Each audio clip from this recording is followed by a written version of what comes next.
Hello, everybody, and welcome into another Sharks News and Rumors video here at the Hockey Writers YouTube channel. I'm your host, Matthew Zator, and as always, joined by Alex Hutton as we continue covering the Sharks over this season.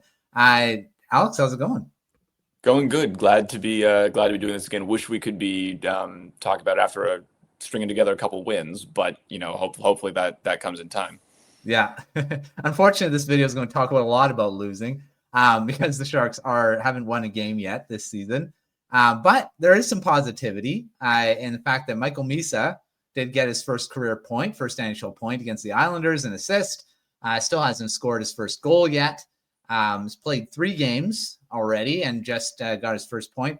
How's he looked over his first 3 games in the NHL? Improving as he's gone along. I think get more confident, just comfortable with the pace of NHL play. That point, that assist he got to set up the goal for Adam Gaudette was a great play. Right in front of the net, just like seeing it and having the presence of mind to make that pass rather than trying to shoot it, but making the right play and the even better play. He was in great shooting position, but just to get an even better opportunity for a goal was a great sign. To be able to do that at 18 years old is a great step, and hopefully an indication of more things to come.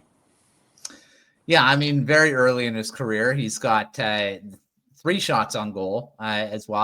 I think the first time we were talking, he only had the 1 game under his belt, and it was no shots, nothing. But now he's starting to get some chances. His ice time is around the 12. I mean, his first game, he had 15 minutes. He's been around the 12 and a half minute mark average the last couple games. So, I mean, he's not playing a ton. Which, I mean, we can talk about later on about what should be happening with the young guys. But yeah, he'll keep progressing, and we'll see again. We'll see if he stays in the NHL or if he gets sent back to junior. He's still got a number of games he can still play before that decision has to be made. But we'll see if that ends up being the case, that he'll be sent back to junior, which I'm sure the Saginaw Spirit would love him to come back to see if he can help them out. But we'll see how that goes. All right, well, let's talk about the losing. They haven't won a game this season. This is going back to last season, 17-game losing streak, which is bad. It's not good. It's been a long time since Sharks fans have been able to celebrate a win. I mean, there's not much else really. What are you seeing? I mean, is there some hope that this will end, or yeah? I mean, it's just a long time since the last win. Yeah, I mean, you think it has to end eventually. Just the laws of hockey and math and physics say eventually they'll score more goals than the other team in one of these games. But I think it starts at the trade deadline last year when they moved Mikael Granlund, Jake Wallman, and all these sort of veteran guys who are helping just hold things down a little bit and establish some steadiness and consistency there. Obviously, they still weren't winning a ton, but they were doing it for every now and then. And I think just since then they traded away those guys and haven't found their replacements, the guys who are going to do that. Like you look at the defensive guys they've acquired. They acquired this offseason. I would say of them, Dmitry Orlov is having the best season, but none of them have. I mean, John Klingberg wasn't playing great, and then he got hurt. Nick Leddy hasn't been playing great. So just the guys they replaced in that area haven't found the new guys for those roles this year. And in the forwards, Granlund was one of their best players, one of their top scorers, veteran leader, and there's a void there as well. I think that's a big part of it. And then the young guys, they're doing, some of them are doing okay. Macklin Celebrini is still doing pretty well, but it's just they need that leadership is really important, and those guys are still learning and still developing, so that's a factor in it as well. And I think especially when you're a young team, losing kind of lead to more losing. If you get into bad habits, you struggle with confidence, it can be tough to turn that around as well. For sure. I mean, they haven't been losing by, they're not close losses. I mean, there are some. There's quite a few that are not blowouts, but they're allowing a lot of goals. Like their second game of the season was 7-6 loss. I mean, they scored enough to win, but when you allow 7, I'm sorry, you're probably not going to win. And even if you do, you have to outscore your problems. And they've allowed quite a few goals. And that's tough when you can't score when you have to score to win, score a ton of goals to win. It's not a recipe for success, right? So they have to start limiting the amount of goals against so that their offense can bring them to a win, right? So yeah, absolutely. And I think that it puts everybody in a tough spot because the offense feels like they have to score so much. The goalies feel like they have to be perfect when they're doing is getting faced with these shots kind of right in prime position. And so that makes things really tough, especially when Yaroslav Askarov, young goalie, like I said, young players, it can be even tougher on them.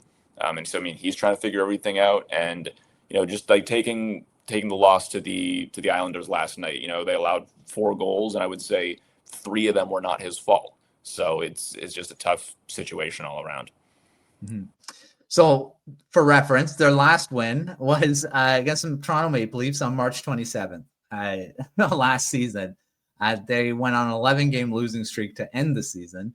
So, I mean, it's been a long time. And even in that win, they had to score 6 goals to win. It was in a shootout, so 5 goals to win. So we'll see. Do you have it's kind of tough, but where do you see a game maybe coming up that could generate a win? That's a good question. Let me just sort of look at their upcoming schedule just to remind myself when exactly the upcoming games are.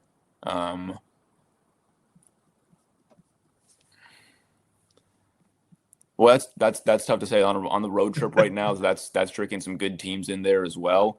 So I think maybe they get back home towards the end of the month. So maybe they can sort of, once they get back home and get back there, maybe they can sort of a more comfortable place, maybe something in there. But that's a tough thing to prognosticate right now, just because of how the losing just sort of keeps spiraling. Yeah, I mean, play the Rangers. That's tough. Devils next. That's tough. Wild are tough. Kings, Devils again. I mean, Avalanche. Oh my gosh. I mean, there's just so many different, really good teams coming up. It's going to be tough to get a win out of any of these. So we'll see. We'll see when the losing streak does end. All right. Well, I mean, we've got to continue talking about it, but head coach. I mean, it's tough. He knew coming in, Warsofsky coming in, that he was going to be behind the bench of a rebuilding team. He's showing a lot of frustration lately for losing. He wants a win. Do you see him? I mean, the adjustments that he's made. I mean, we talked about our last news and rumors about, the balance of veterans and young guys. Do you see something that he could do to maybe change this and turn this around? Or, I mean, the thing is, it's understandable to be frustrated, even that you're probably going to be losing. Yeah, it's tough, and I think you just, as a coach in that situation, you start kind of throwing stuff at the wall just to see what sticks a little bit. It gets so desperate. I remember reading a thing. This is not a hockey story, but I remember reading a story about when Urban Meyer was the coach of the Jaguars, how when he, like when everything was kind of going off the rails, he talked about, like, I would just like sit there and like just lay in my bed at night and going, like, I feel like we have the players to be winning some of these games. What are we doing wrong? And I feel like that's got to be something that a lot of head coaches of losing teams have to be experiencing, and I'm sure that's something that Warsofsky is feeling right now. And it's just a tough spot. I mean, I think the one of the changes would be on defense, trying to just keep switching things up there.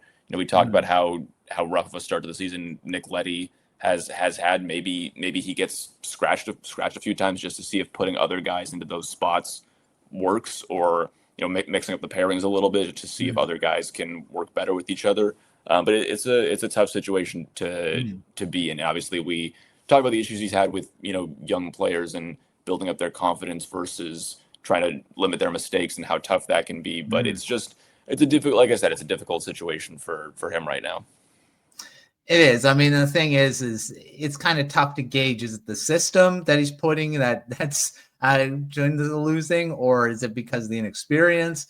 The defense core, there's quite a few veterans on there. I mean, it's not like it's a young, overly young, but there's quite a few new guys in there too, even though they're veterans, learning a system, and that's new, right? So do you see maybe it's that as well? I mean, is it something that, and it's only his second season with the team too, so it's not like, yeah, and it's tough with so many changes when they, trade away so many guys at the deadline, and all of a sudden you have new young guys coming in.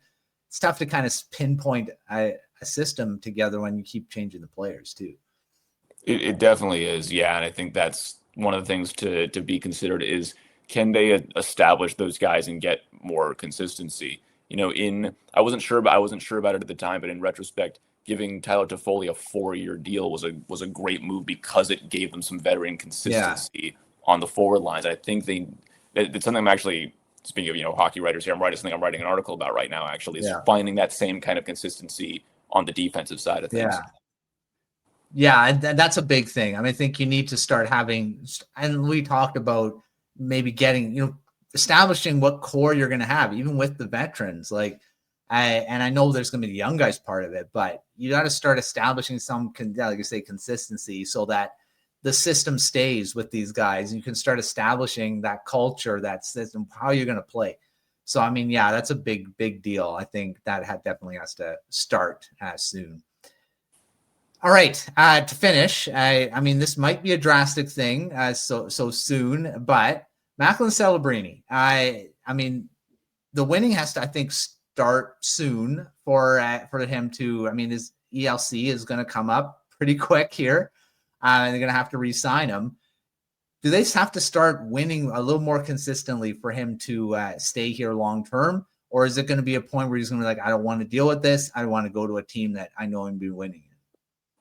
I mean, I think it's still a little bit early to be really getting into that, but I do think that's obviously something to keep in mind down the road. I think you've seen him post game a few times in interview scrums and things like that, just how frustrated he's been with all the losing, and it's very understandable, because the thing about young players in the NHL is these are guys who were probably winning a lot with their youth teams, winning a lot with their junior teams, winning a lot in college, whatever it might have been. And then they get to the NHL, and because they're drafted so high, they might be on a not quite as great team that's losing a lot more than they're used to. So it can really be kind of a sudden punch to experience that.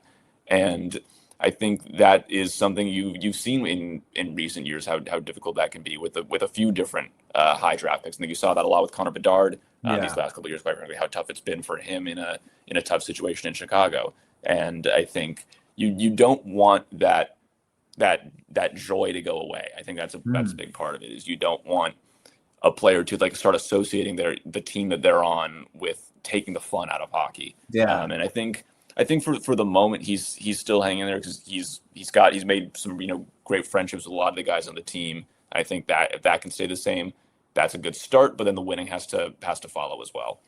Yeah.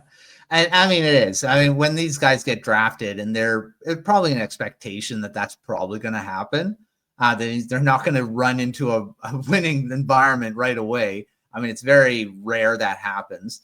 But I mean, yeah, it's going to be tough. And I mean, frustration, losing, no one likes losing. I mean, if you do, there's something wrong.